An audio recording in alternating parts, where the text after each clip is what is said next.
2025 निवडणुकीचा प्रारूप आराखडा आणि त्यानंतर आता आरक्षणाच्या सोडतीचं एक सोडत या सोलापूर महानगरपालिकेच्या प्रशासनाकडून जाहीर करण्यात आली आणि हुतात्मा स्मृती मंदिर येथे सकाळी 9:30 वाजल्यापासून ह्या प्रभागाच्या आरक्षणाची सोडत जाहीर करण्यात आली।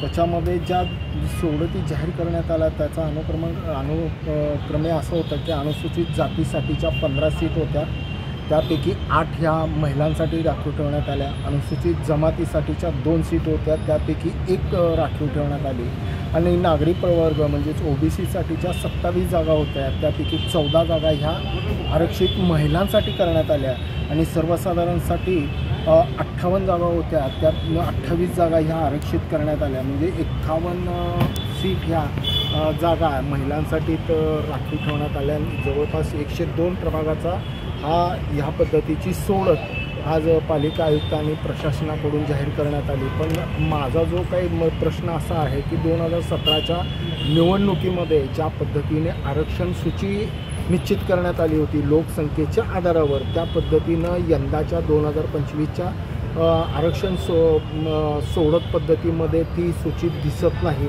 त्याचं कारण 2017 आणि 25मध्ये आपण कंपेअर केलं तर आपल्याला लक्षात येईल की 2017मध्ये अनुसूचित जातीची जागा निश्चित करण्यात आल्या होत्या। माफ करा, अनुसूचित जातीच्या जागा ज्या निश्चित करण्यात आल्या होत्या त्या 15 होत्या। 2025ला त्या 15 ठेवण्यात आल्या।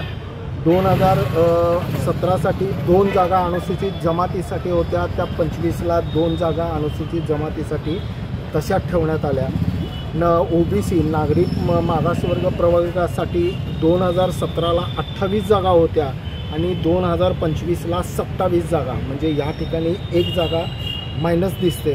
आणि 2017ला सर्वसाधारण म्हणजे खुल्या जागा ह्या 57 जागा होत्या, त्या आता 2025ला 58 जागा झाल्या, म्हणजे जवळपास 1 जागा।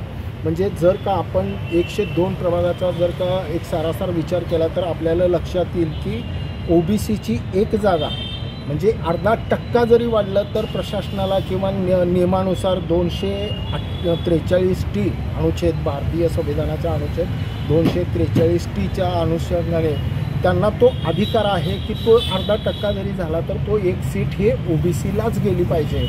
पण पालिका प्रशासनाने ती ओबीसीची 1 सीट ही जवळपास खुल्या वर्गासाठीच ती ओपन करून दिली। म्हणजे एकूण असं लक्षात येते की ओबीसीच्या प्रवर्गामध्ये येणाऱ्या उमेदवारासाठी किंवा प्रवर्गासाठी ही खूप मोठी धोक्याची घंटा म्हणावी लागेल। 1 सीट म्हणजे 1 प्रतिनिधी ओबीसीचा सभागृहामध्ये येणं आणि त्याचं प्रतिनिधित्व त्या भागाला विकासासाठी मदत करणं हे किती महत्त्वाचं असतं हे त्या ओबीसी, एसटी आणि एससीच्याच प्रवर्गातील लोकप्रतिनिधींनी समजून घेऊ शकतो।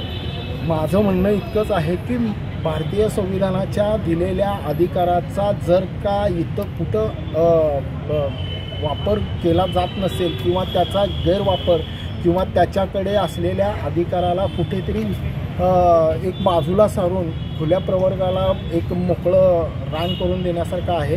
मी आजही म्हणतो की पालिका प्रशासनाने 2017ला आणि 2025मध्ये ज्या प्रवर्गाच्या रचना केल्या होत्या आणि ज्या पद्धतीने प्रवर्ग निश्चित करण्यात आले होते त्याप्रमाणेच झालं पाहिजे होतं, पण यंदा तसं झालेलं दिसत नाही। ओबीसीच्या प्रवर्गातली 1 जागा खुल्या वर्गात आल्यामुळे सोलापूर महानगरपालिकेच्या निवडणूक अधिकारी आणि सोलापूर महानगरपालिकेचे आयुक्त, प्रशासक हे जबाबदार आहेत। आजही वेळ आहे, आजही वेळ गेलेली नाही आहे, त्यांनी ती दुरुस्ती करावी आणि त्या दुरुस्तीनुसारच त्या पद्धतीने ओबीसीचा प्रवर्ग निश्चित करावा। ब्रेन न्यूज करताय यासिन शेख।